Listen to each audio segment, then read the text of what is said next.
and what is the meaning of being a follower of Ahlebaith. In this world, there are many big names, people came and left. Many people who try to influence other people throughout the history and their own time. Many kings came and they did a lot of things. And in order, their big concern was not to be forgotten by people who come after them. They had people engrave their names on piece of wood or stone or rock or mountains. I was king so-and-so, son of so-and-so, I did this and did and this. So people after them, they would not forget about them. So they know he was the one who did something, some sort of things in the world. And of course, after that, people would forget about them. Maybe archaeologists will hear about them do something in a museum or something, but other people will forget about them. Imam al-Hussein, he did not give money or did not ask anyone to engrave his name anywhere, except that Allah subhanahu wa ta'ala, he engraved his name on the heart of the believers and mu'mineen. That's why it is eternal. That is why it lasts forever, inshaAllah. The name of Sayyid al-Shuhada, the mission of Sayyid al-Shuhada, as Sayyidah Zainab sallallahu alayha, she told Yazid, Wallahi la tamhu dhikrana. Swear to Allah, you cannot remove our names. And imagine who is saying, a lady who is apparently defeated. All her family members, 17, 18 members of her family, including her sons, they were beheaded. Her brother, the same thing. Companion, the same thing. He is asir in the palace of Yazid. He should be defeated. Yazid says, you're acting like you are the one who won everything. Of course she did. And she said, you cannot remove our names. Why? That's what, when you do something for the sake of Allah, it will become eternal. كُلُّ شَيْءٍ هَالِكٌ إِلَّا وَجْهَهُ. Everything is perishable. Everything is going to be gone in this world, except what you do for the sake of Allah. And don't think when we say sake of Allah, it's only, for example, building a masjid or madrasa or doing some big things or giving lectures. Or no, in your daily life, whatever you do, if it's with the intention for the sake of Allah subhanahu wa ta'ala, will become eternal.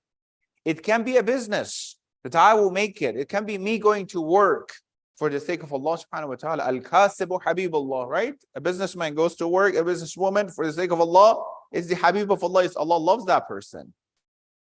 Hadith is saying the one who is getting out of the house to bring the halal rest for his family in the path, if he becomes shaheed, if he killed, if he dies, doesn't matter. He will be considered, or she, a shaheed in the path of Allah subhanahu wa ta'ala. Of course, shaheed has different levels, right? We have shaheed in ma'rakah, in actual battles, but it will be concept of shahadat as well. The one who is getting married for the sake of Allah subhanahu wa ta'ala has a pure intention in that regard, Allah would make that eternal, the result of that, and blessings of that person. Becoming parents the same way as well. If it's sincerely for the sake of Allah and following what we need to follow, that would have the result that is eternal, belong to Allah subhanahu wa ta'ala. You might hear a lot about Allah so-and-so, Ayatollah so-and-so, this person or that person, but you might say, oh, mashallah, admire that person, but you never thought about parents behind that person who was successful. It was the father and a mother behind them who trained them to become like that, right? This is the result of that parenting. This is the result of that. So anything that belongs to Allah subhanahu wa ta'ala will become eternal. The same thing that Imam al-Hussein what he did. Purely and sincerely. Otherwise, there are many people who became shaheed throughout the history, right? Many people became beheaded. Many innocent children were, became, killed and shaheed throughout the history. You heard what the ISIS did, so-and-so did, right? It's not that Sayyid al-Shuhada, only Sayyid al-Shuhada, he was brutally shaheed in Karbala. It's not only that. We're not crying for the body of Rasul Imam al-Hussein. We're not talking, necessarily discussing and doing matam for the injuries of the body of Sayyid al-Shuhada. We're doing for the heart of Sayyid al-Shuhada. What he went through in the society as the Imam of the time and how they treated him and what happened. So when you look at it, it gives us that responsibility to analyze it. Allah subhanahu wa ta'ala, as the creator, as the khaliq, He made insan with multiple aspects. We're complicated. If you imagine an artist, a painter, an artist, or whoever, the best of the athar, the best of the work and masterpiece that he or she has, it has different layers. When you look at it, they have to interpret it, tell you what it is, Allah subhanahu wa ta'ala says, insan is the most important thing that He created. Ashraful makhluqat, right? The best of all makhluqat. And we have different aspects of us internally that we need to analyze it. We need to understand it. We need to see what are the layers that we have. This famous hadith, many of you guys you heard about this, that very interesting. Every time I read that hadith, remember this hadith, is a different thing comes to my mind. Man arafa nafsah faqad arafa rabbah. Very simple. The one who recognizes himself or herself would recognize Allah subhanahu wa ta'ala. But the question comes is that what is within me? Not the one who recognizes ma'rifat, the irfan or so and so, or go here and there, Quran. The one who recognize themselves. What is hidden within me? That if I recognize Allah subhanahu wa ta'ala. أَتَزْأَمُ أَنَّكَ جَرْمٌ صَغِيرٌ وَأَنْتَ فَفِيكَ أَنْطَ وَالْعَالَمُ الْأَكْبَرُ. You think you're a little creature Allah created somewhere and you're nothing, right? You're just a doctor, you're just a teacher, you're a mother or father. No. Within you, there is the whole universe that Allah subhanahu wa ta'ala created. And hadith says, if you recognize yourself, you would recognize Allah subhanahu wa ta'ala. It's a greatest achievement. It's the greatest achievement, and someone be able to know Allah subhanahu wa ta'ala. But what is within me that I need to analyze it? There should be something hidden. There should be something that is not that obvious in front of everyone that they can get it. Yes? And the more valuable, the more hidden. When there is a treasure, someone is selling treasures, they don't go sit outside in front of everyone to sell it. They hide it in a safe box, in the store, somewhere, whoever wants, they have to come and ask, maybe they show it to them, correct? So the layers that I have to pay attention, but the secular world is telling us you have nothing besides your worldly life that you have. The materialistic aspects of your life, that's the only thing that you have, nothing above and beyond that. That's why insan hid away all these issues and problems and psychological issues that the world cannot respond, the world cannot satisfy the insan. But what are these levels that we have to understand? Based on this hadith, Man arafa nafsah faqad arafa rabbah. The one who recognize themselves, recognize Allah subhanahu wa ta'ala. I will tell you there are 3 different levels of needs that insan has, that we have to analyze and find them out. The first group of the need that we have are the primary needs that we have. Eating and drinking and whatever we have, right? All these insanian, animalistic aspects of us. I don't think anyone needs a specific skills to understand that, right? A baby would be, if he's hungry, would cry, is thirsty, would cry and say, I'm hungry and thirsty. You don't need any skills understanding this specific need. The second one, many people are stuck into the first one, by the way. They think the more they give themselves anything to make their life more comfortable, the more they have better foods and different quality of water, the brand of the car and the house, that's going to give them peace.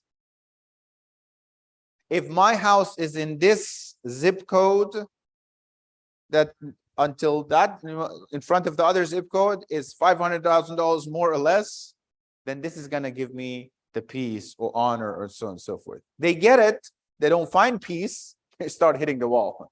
What should we do now? They start looking for substance to calm them down, right?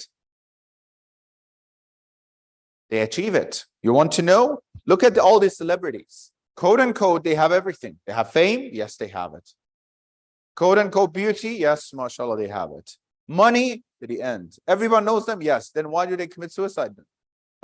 What is left for you? Why you're doing this? Something is missing there. That they think they can get it, but it's not there. The second level of need that we have is our emotional and psychological need.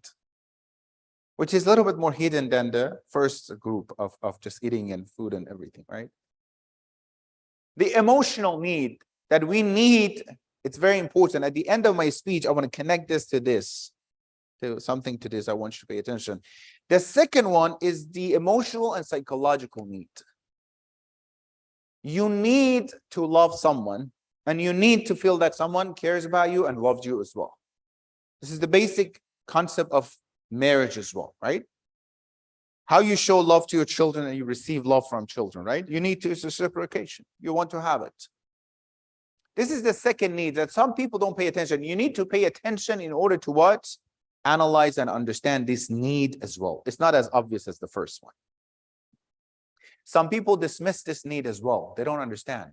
No, you have some emotions. The fact that you come here to the Majlis of Sayyid al-Shuhada, you show your emotion for Sayyid al-Shuhada and Ahlebaith, is the way you want to show the emotion. It's a psychological process.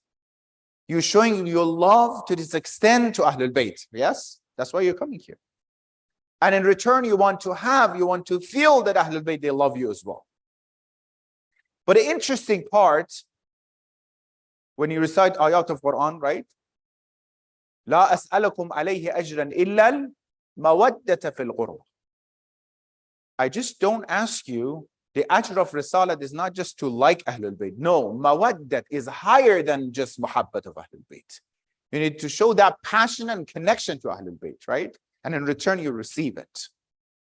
Many people, they don't pay attention to this second concept. Even in the family matters, that the concept of love within the family. That we need to express our love to our family members, and we need to receive love back from family members. What was the last time that a son went to his father and says, Dad, I really love you, Baba. Thank you so much. You're doing a lot for me. Some of the fathers and brothers says, my children grow up, they go to college. Sometimes they call their mothers, but they don't call me that often. I feel like I need to talk to them too, but they don't pay attention to that. What was the last time I went kiss the feet of my mother and says, I love you so much, with this specific words, I love you so much, thank you so much for everything. What was the last time a father went to his children and says, sweetheart, I love you so much. MashaAllah, you're doing a good job. Not whenever they do something wrong, MashaAllah, we bold it, put it there. You did this wrong. Why did you do that? The right side also is being reinforced as well. What was the last time a husband told the wife, I love you? Or the wife went to, Maulana, please, it's not in our culture. Please, astaghfirullah. My grandfather would curse me if I say I love you to my wife.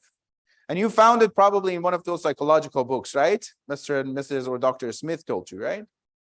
Hadith from Imam al-Sadiq alayhi salatu wassalam.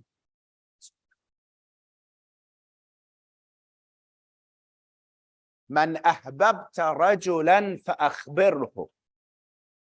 If you love one of your friends, how many of you guys you have friends here, right? If you love one of your friends as a friend, fa'akhbirhu. Go tell that person, brother, as a friend, I love you so much. I'm so lucky to have you. Sister, thank you so much. I love you. If Imam al-Sadiq alayhi salatu wasalam, he says, go tell your friend that you love that family members. Yes or no? I want to hear back. Yeah. Because in Islam, the first ones who deserve to receive from us, our family are the first ones. When you want to pay the zakat, the first group that is mustahab to pay zakat al-fitr to who? Your family. Faqir of your family, right? Then others. When Rasulullah wanted to invite people to Islam, who did he invite? Andar ashiratakal aqrabin, the close one to you. Someone says, why your family discriminating? Go, right? No, family first in Islam. For muhabbat, family first as well. For love, family first as well. Once I was walking the store, I remember, and I saw how nice we are to strangers. If someone opened the door and hold the door for us, right? Or the cashier that we are going to cash out and give, what do? We give them a smile. Oh, thank you so much. Don't you do it? It's a sign of respect, right? Thank you so much. You have a smile. Do we do that much smile and happy face or something to our loved ones at home? Do we show that much to our loved one as well? Or strangers, they deserve more than us? Salawat ala Muhammad wa ala Muhammad.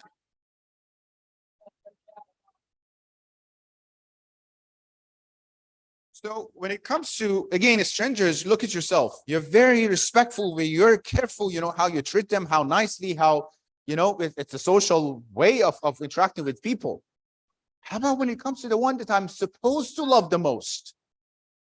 And it's, by the way, back and forth, both sides. Remember, I said the whole family members. What was the last time you went to Maulana? Says, Maulana, I love you so much. Thank you for your. He needs it. He wants to hear back. And he should give back as well. This is Islam based on mahabbat and love. Unfortunately, we're not talking so much about these things on this manabir. The Maktab of Ahlul Bayt is not specifically Imam Hussein in Karbala, khalas, only the day of Ashura, Imam Hussein, from the day until afternoon. Let's analyze him and then out of context. Amir al-Mu'minin, only what happened in masjid and war and jang, inshallah, khalas, let's go.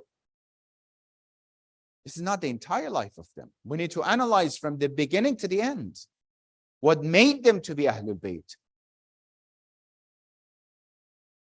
Rasulullah Muhammad sallallahu alaihi wasallam,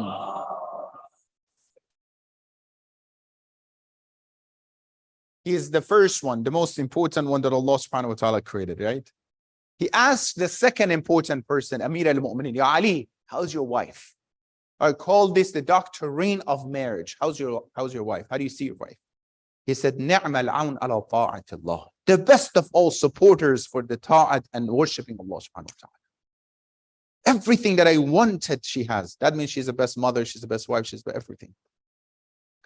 Husband and wife, they're supposed to help each other to get closer to Allah subhanahu wa ta'ala.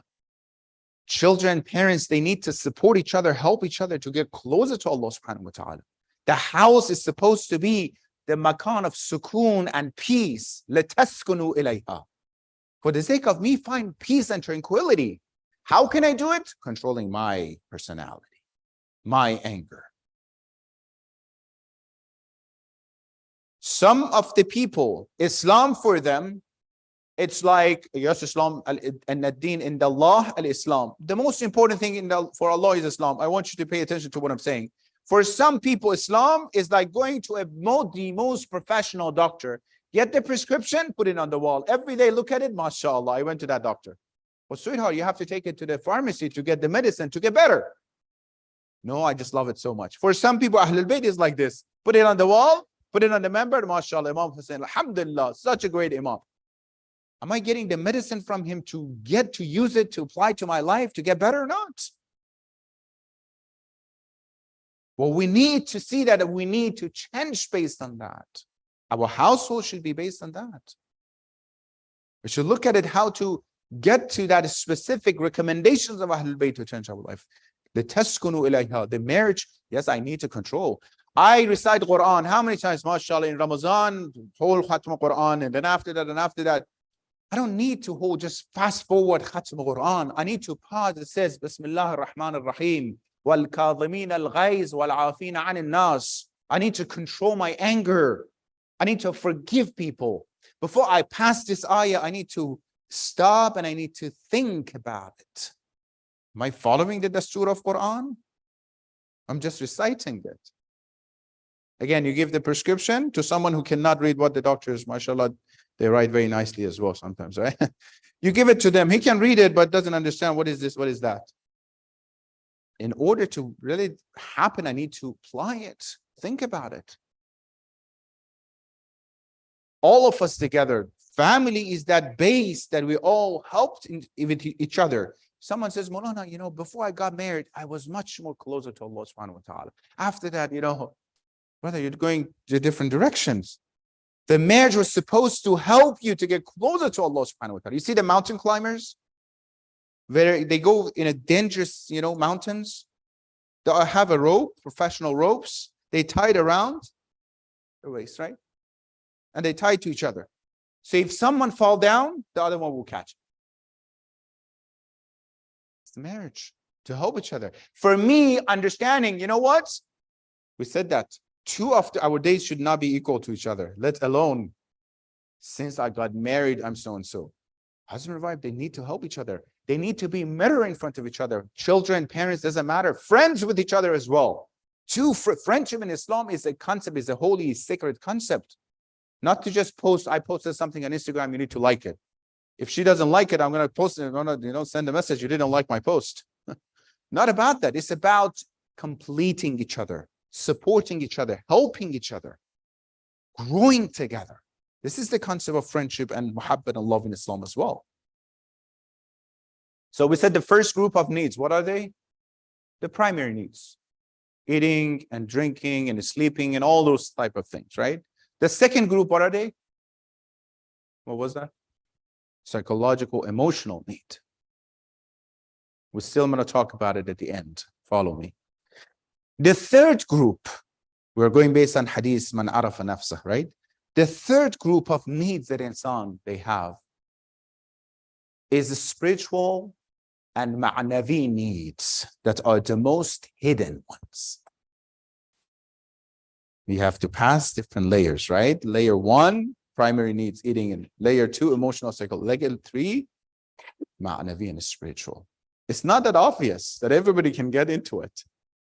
When they become depressed, when they see nothing else, why someone who is in trouble? Why someone who is in trouble? They have something happen, I don't know, someone is bimar, mariz, patients here, there, business issue, some issue they have, right? Why the first thing they do, Ya Allah, please help me. They understand at that level, the layers are over, they need the spiritual. Our behavior changes based on what needs we put as a primary need for ourselves. Is your primary need food and water? I'm not talking physically, or connection to Allah subhanahu wa ta'ala. That's the whole point. For some people, the most important concern that they have, inshallah, like all of us, should be the concern about my relationship with Allah subhanahu wa ta'ala. That's the most important need I have to put. Why we keep talking about the needs, brothers and sisters? Because in this world, professional world, if you look at it, the marketing works this way. Before they sell something, they make it your need, then they sell it. Have you paid attention? Before they need anything, they make it your need, then they sell it. You look at the TV, for example, they advertise a knife.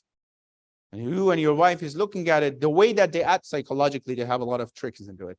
The way that they advertise it, you look at this, how am I cooking so far in this 30 years? Without this knife. They make it your need, you will follow them. They don't need to convince you to buy. The problem with the spirituality sometimes is that we don't make it a need. We just present it without making that person thirsty of that.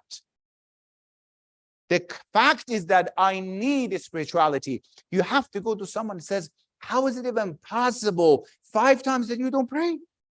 I'm just shocked. How do you live even? How can you even live 5 times a day you don't pray?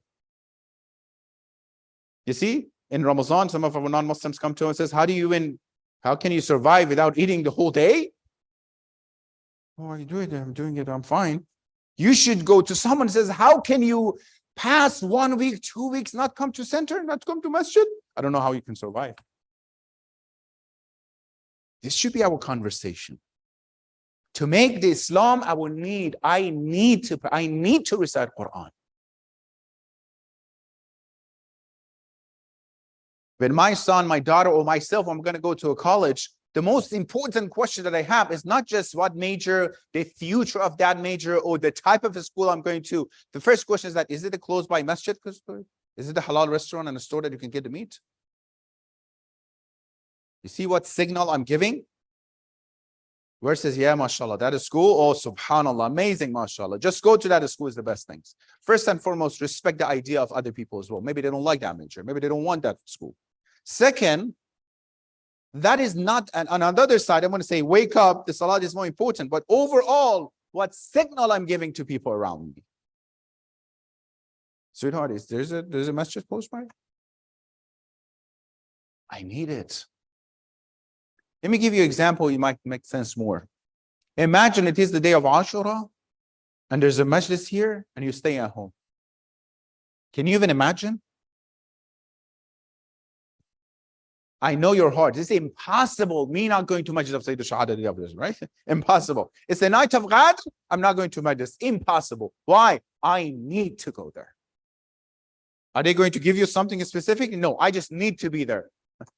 For some people go Arba'in, they need to go to Arba'in. I might not feel it. They feel it. They can't wait to go there. It's a love.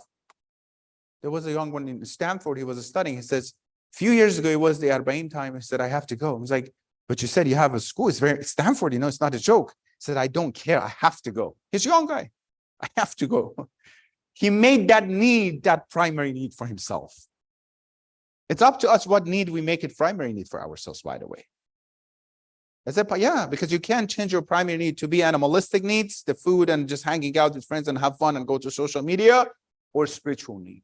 The first one will cause a depression and issue if it's just that by itself. The last one, the spiritual need, is the most important one that helps you to be, successful in life. The example I give you, imagine a drug addict. A drug addict made something, a fake need, a primary need, a substance, right? Substance is not a need for that person.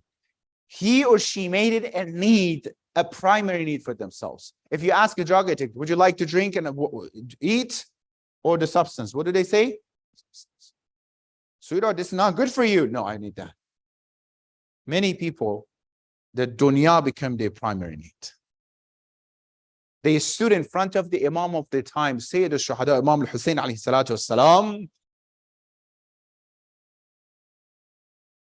to quench this fake primary need. They knew who was Sayyid al-Shuhada. They knew who was Imam al-Hussein alayhi salatu wassalam. Khuli Mal'un, when he had the head of Imam al-Hussein, he entered the palace of Ibn Ziyad. You know what he said? جِئْتُكَ بِقِنَ الدَّهْرِ. I came to you. The price of what I have is the price of the whole universe. His mother is Zahra. His father is... Ibn Ziyad says, Mal'un, if you knew who he is, then why did you kill him? They knew who is Imam al-Hussein alayhi salatu wasalam. I want to say something that is scary, brothers and sisters. Should I say it? Scary.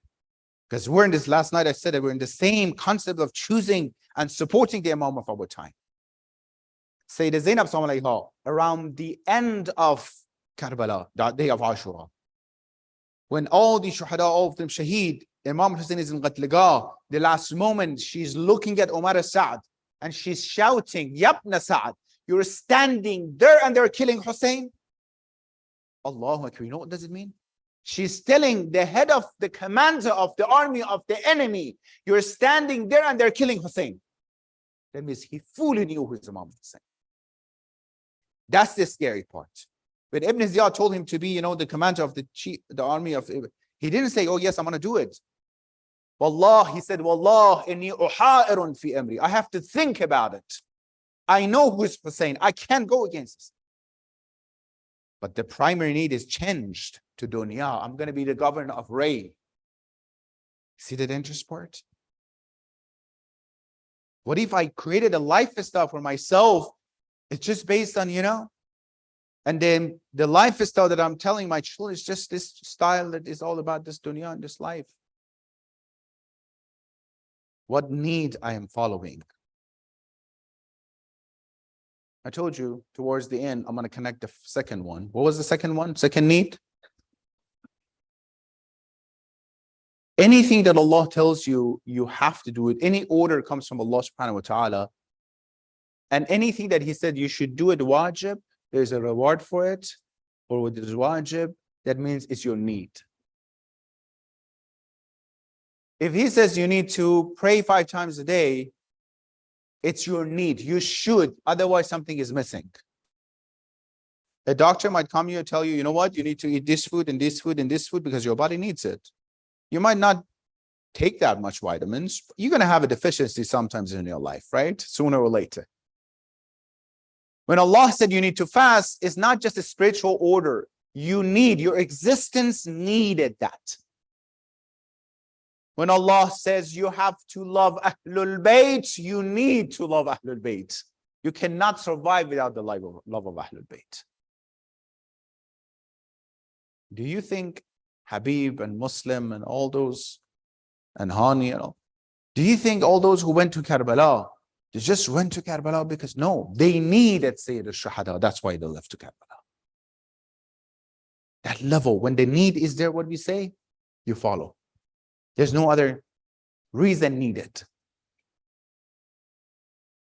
They loved Sayyid al-Shuhada.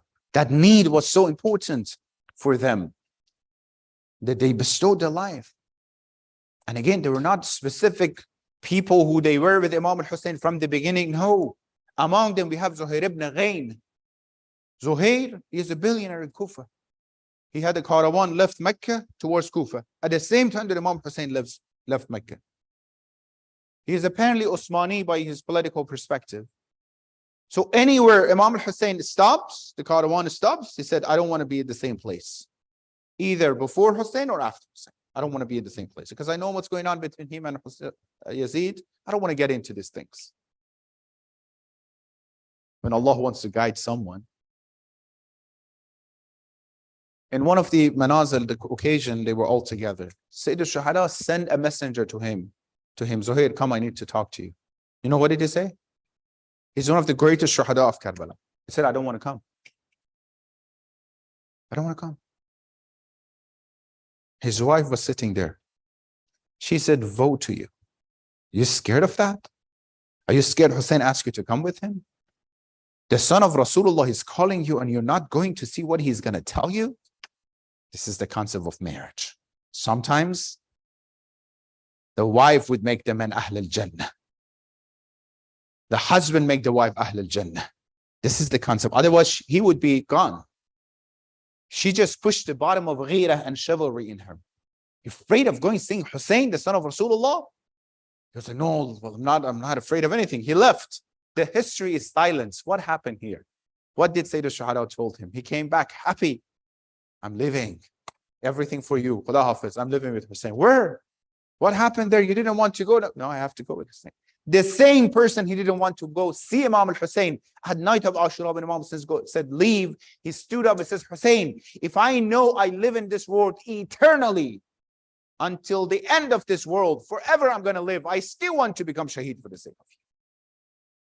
Isn't it a need? Isn't it a love? Who would say this? That's that need and love they nurture in themselves. That I need to bring to the life of my children. That's the most important thing. How can I raise this need more and more? Because we said our primary needs can be changed by paying less attention to other needs. The one who the concern of them is just eating and having fun and the world and the car and the house and what kind of, how many trips they have, which are all important, by the way. We're not against them, right?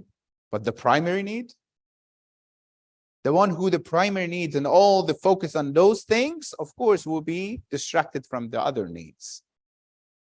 The one who pay attention to the other need.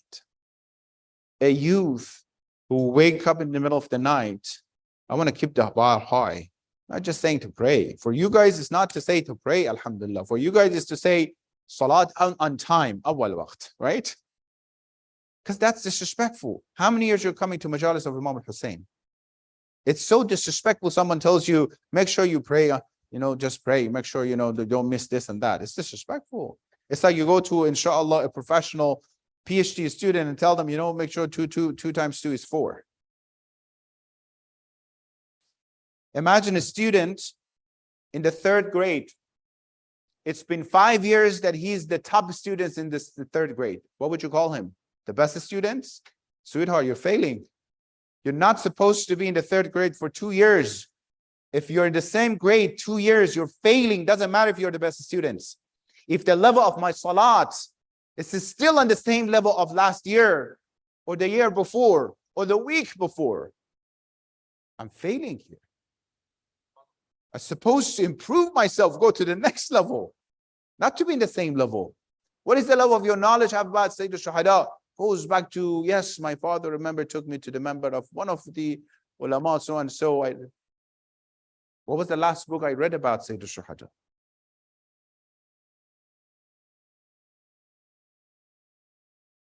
This member, this is lectures.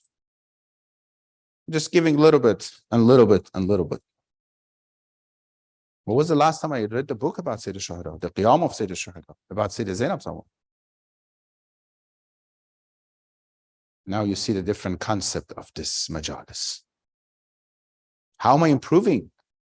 I remember I had a barber, he told me every single week we have a training session.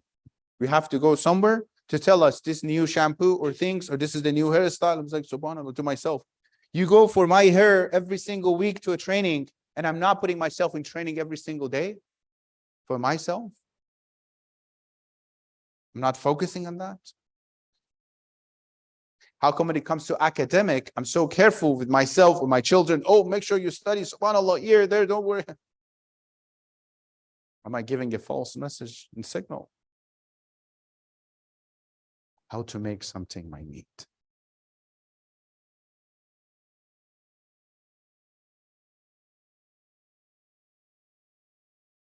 Among all the figures that you know in Karbala, who said they needed to be with Sayyid al-Shuhada, right? One of the most important one, that she needed to be with Imam al-Hussein. And she made it a condition with her husband. I can't be away from my brother Hussein, Sayyidah Zainab Salamun alayha. See that connection? She can't be away from him. This is the passion, this is the relationship that was built from the beginning when Sayyidah Zainab Salamun alayha was born. They grew up together. That was a need between her and her brother. Everywhere Imam al-Hussein went, she was with Sayyid al-Shuhada alayhi salatu. Any trips, anywhere. That's why in Karbala, towards Kufa, she's with Hussein alayhi salatu.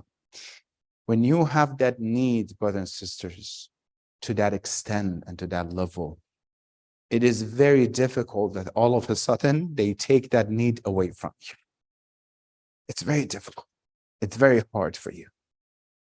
Zainab Salamun alayha, she has never seen anything happen to Sayyid al-Shuhada alayhi salatu wasalam. At night of Ashura, she looked at Imam al-Hussein and said, Hussein, I'm hearing something that you're saying, Ya Hussein. I can't tolerate it. Imam al-Hussein looked at her and said, Zainab Jahan, be patient, Zainab. This is the taqdeer of Allah subhanahu wa ta'ala. Be patient. Take care of the caravan and everything. But still at the end of the day, she's a lady. How much musibah and how much tragedy she can tolerate. From the musibah of Rasulullah, and after that her mother Zahra salamullah alayha, that she saw her mother between the wall and the door, all of a sudden seeing the pieces of the liver of her brother Imam Hassan, and now Hussein in Karbala, in Qatlegah, she's in Tall Zainabia, wa Shimru jalisun ala sadre, she's looking and seeing that Shimr sitting on the chest of Hussein. Allahu Akbar. Salamun ala qalb Zainab al-Sabur. How she can tolerate, see that shame on the chest of Hussein.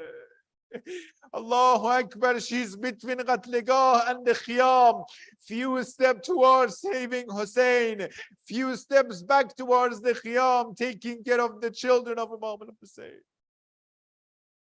She has never been away from Hussein, let alone seeing the head of Hussein on his spear. In the bazaar of Kufa, she looked at the head of Hussein. She talked to the head. He said, oh brother, I knew that they told me you're going to be shaheed. I heard that we are going to become asir, but no one told me that I'm going to see your head on his spear, Hussein. Hussein, look at your 3-year-old daughter. She said that. She's looking at you. Oh, Hussein, talk to your daughters, okay? Zainab Jan, you're in charge of these children. You have to take care of them. She was ghafil salar of the caravan of Hussein. Throughout this path from Karbala to Kufa, from Kufa to Damascus, Sham, she was in charge of all of them, specifically children of Imam al-Hussein. Oh, when they asked Imam Sajjad, where was the most difficult part of this trip? You all know this Masa'ib, don't wait for me. 3 times he said, Asham, Asham, Asham. One of the reasons that Sham was the most difficult, Allahu Akbar, when Sakina saw the head of her father in front of the Yazid Mal'un, hitting the lips of Hussein with the wound. And now we have that 3-year-old in Kharabi Sham or in prison at night. What do you expect a 3-year-old daughter? You know, they usually miss their father. It's been few weeks. She's asking for her father.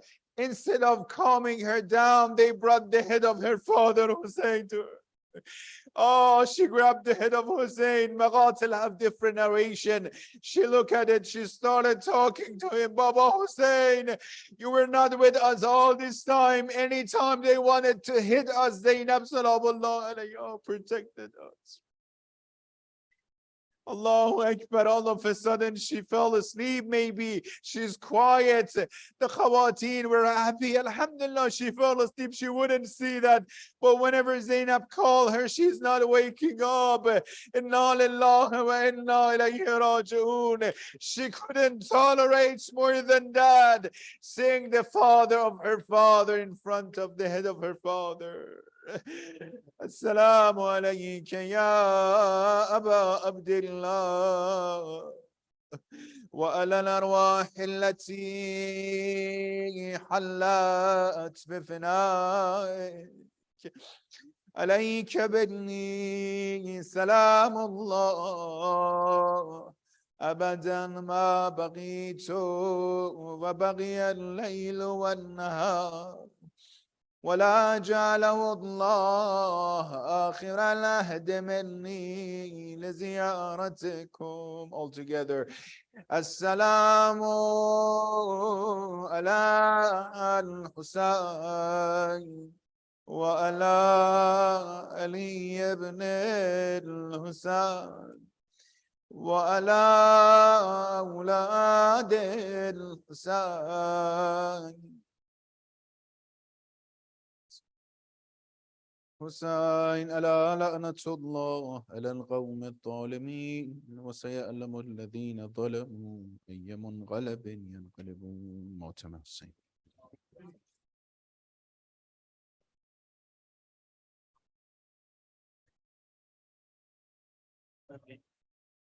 يا حسين يا حسين يا حسين يا حسين يا حسين يا حسين يا حسين يا حسين يا حسين يا حسين يا حسين يا حسين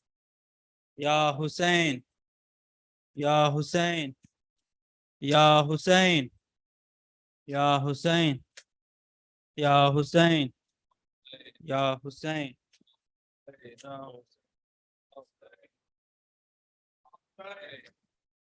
कब्र सकीना पर ज़ैनब का नौहा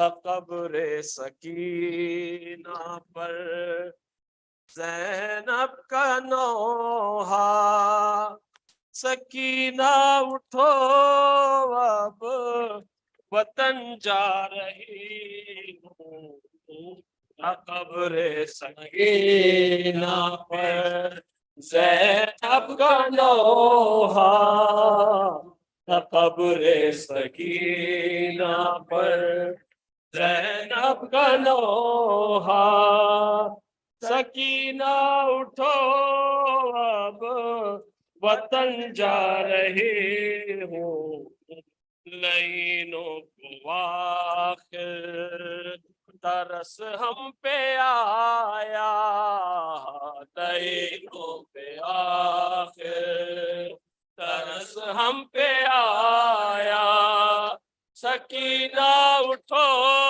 अब वतन जा रहे हो कब्र सकीना पे ज़ैनब का नोहा, सकीना उठो अब वतन जा रहे हो, चलो चल के नाना से फरियाद करना, सितम जो हुए हैं उनको बताना, चलो चल के नाना से फरियाद करना, सितम जो हुए हैं उनको बताना, उन्हें देना उनके नवासे कपुरसा, सकीना उठो अब वतन जा रहे हो, तब